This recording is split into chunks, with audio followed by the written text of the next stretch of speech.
काही बाई अक्का विचार करा पक्का, गाडवे साहेबाच्या गाडवाला मारा शिक्का, बाकीच्याला मारा बुक्का. नमस्कार मंडळी हो, मी बळजबरी पैदा होईल सुका पाटलाचा सावतर नातू नुन्नू गाडवे आपल्या गावातून सरपंच पदासाठी उभा आहे. तरी सर्वांनी मला भरभरून मतदान करावे. अरे विकास गावाचा फायदा स्वतःचा. अरे खेकड्या निवडून यायच्या आधी पाडतो का मला? अरे सॉरी माझ्या ध्यानातच नव्हतं निवडणूक जिंकासाठी खोटं बोलणं पडतं म्हणून.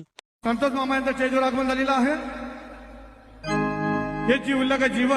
अरे क्यों पड़े हो चक्कर में, कोई नहीं है टक्कर में. अरे येऊन येणार कोण? संतोष मामा शिवाय दुसरं कोण? नमस्कार मंडळी, मी संतोष लुटमारे उर्फ तुमचा लाडका संतोष मामा. जसं मागच्या पंचवर्षीला तुम्ही मला निवडून दिलं तसं या बी वेळेस तुम्ही मलाच निवडून देसान अशी मी अपेक्षा करतो. अरे कोण पळून गेलं आणि कोण मेलं, संतोष मामाची निशाणी आहे येलं. याल्या पुढचं बटन